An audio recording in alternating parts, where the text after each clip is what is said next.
Alright, it's expansion time, and the expansion we're taking a look at today is the newest one for, actually the only one for the DC Comics deck builder, and that is Heroes Unite.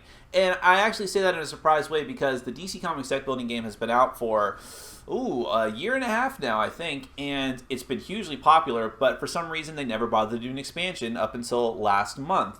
And that's kind of surprising to me that they wouldn't have at least put out a small expansion or something like that. And it's even more surprising that they decided to do a base set for this game with all of the starter cards that you need, and like the weaknesses and the punches, vulnerabilities, all that stuff, and kicks in the game again. A lot of people were not too happy about that, but nevertheless, I'm going to review this based strictly on how it stands as a game in and of itself, and what it adds to the existing game. And what does it add exactly? Well, you've got 7 new heroes. I mean, what I say by heroes, I mean the superheroes, the actual card that you take at the beginning of the game that gives you the special power. It has a new main deck full of all kinds of new crazy heroes, villains, equipment, locations, superpowers.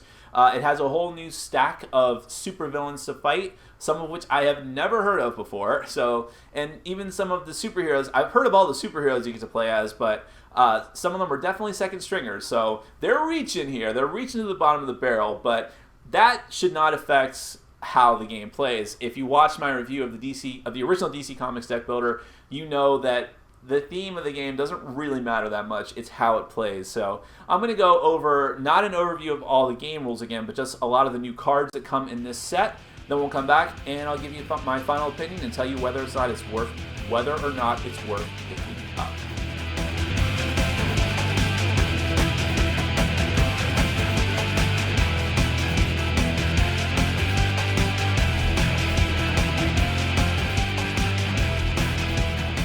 Okay, I'm not going to give a full overview of how to play the DC Comics deck building game, either the original version or this Heroes Unite. I'm just going to show you some of the new cards that are in Heroes Unite to see if it's something you might be interested in picking up. So this is designed to be a base set of the game, so it does come with all of these starter cards and generic cards that were in the original game as well. So you have your punch cards. They all have different art, fortunately, at the very least.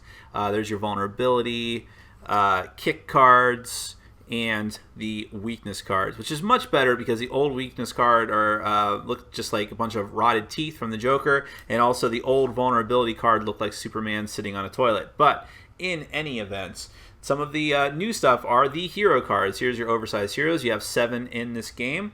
We'll start off with, in alphabetical order, we have Batgirl, who says that once during each of your turns you can discard a punch card. If you do, draw a card. That's actually really good. Black Canary says +1 power for each different villain you play during your turn. Booster Gold, +1 power for each defense card you play during your turn. When you avoid an attack, draw a card.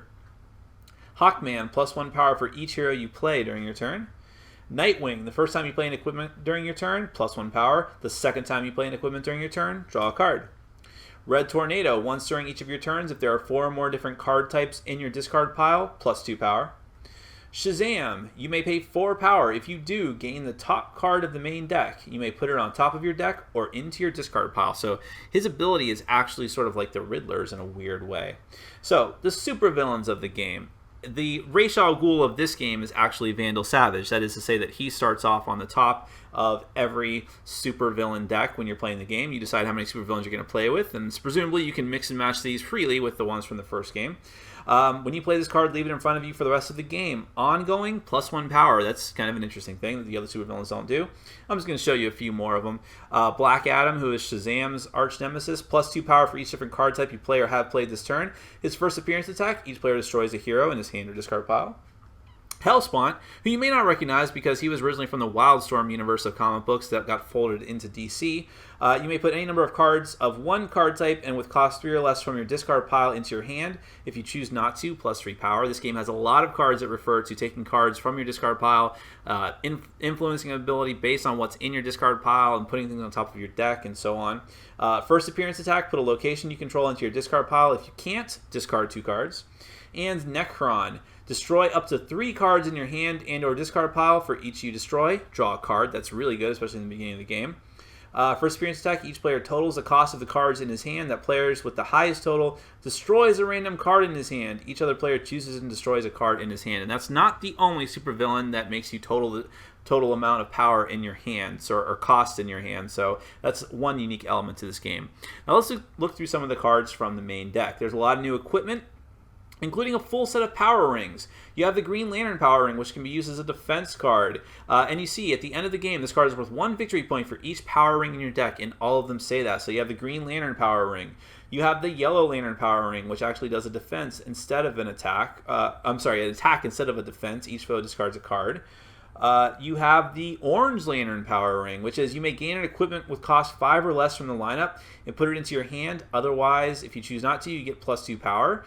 Remember, these all are worth the victory point for every power ring you have at the end. The Blue Lantern power ring, +1 power and an additional +1 for each hero in your discard pile that you play or have played this turn. Star Sapphire power ring, reveal the top 2 cards of your deck. If they share a card type, put them back in any order. If not, draw them. The Red Lantern power ring. Look at the top 2 cards of your deck, leave one on top, and destroy the other one. Plus power equal to the destroyed card's cost. And the Indigo Tribe power ring. Plus power equals to the power of a card you already played this turn. While we're talking about Green Lanterns, we have the White Lantern power battery, which lets you gain all the power rings from the lineup and put them into your hand. Then gain any card from the lineup and put it on top of your deck. That's really, really good. Kyle Rayner. This is a very interesting card for this set. +3 power for each power ring in your discard pile that you play or have played this turn. +2 power. More importantly, if you play or have played 3 power rings this turn, you win the game. That's it. Pretty neat. Speaking of cards that combo together, we have Jervis Tetch, a villain, +1 power. Look at the top card of your deck, destroy it or discard it. It's okay, not too bad. But if you have the Mind Control hat, draw 2 cards. Attack. Each foe discards a random card. If you play or have played Jervis Tetch this turn, you may play each hero and villain in the lineup, then return them to the lineup. That's pretty darn epic. The Manhunters are somewhat similar to cards like Suicide Squad, which get more powerful the more you have of them. +1 power and an additional +2 power for each Manhunter in your discard pile. And there's a lot of Manhunters in the main deck. Starbolt is another example of this. +2 power and an additional +1 power for each superpower in your discard pile. Warrior Princess is a version of Starfire that plays off of the Starbolt. +3 power, and if you've played or have played one or more of those Starbolt cards I just showed you, you gain a card from the lineup and put it into your hand.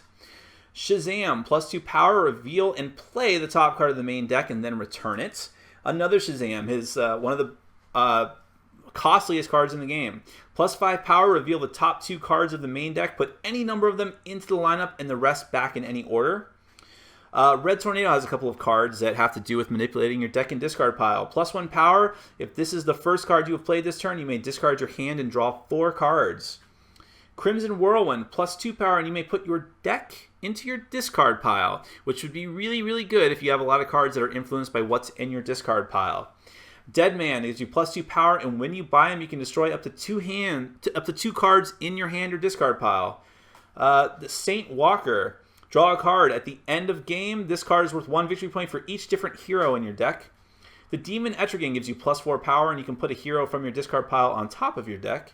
Another type of villain is Larfleeze, who when you may gain up to 5 cost worth of cards from the lineup and put them into your hand. If you choose not to, it gives you +3 power. At the end of the game, this card is worth 1 victory point for every 7 cards in your deck. So that's a very unique, neat little thing.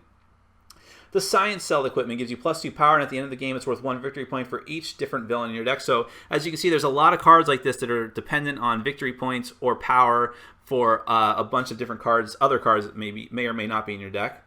Force Field is the first card other than a location that will stay in play, and also, I guess, Vandal Savage as well. It lets you draw a card when you play it, and you do not discard it at the end of your turn. From then on, you can choose to discard this card, put it into your discard pile to avoid an attack that goes against you. It's a defense card. And Teleportation, which lets you gain the top card of the main deck and put it into your hand, which is pretty awesome.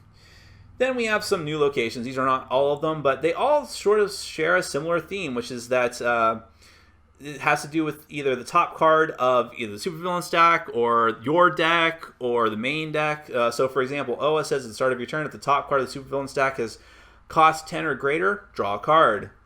Metropolis, once during each of your turns, reveal the top card of your deck. If it's a superpower, draw it. If not, you may discard it.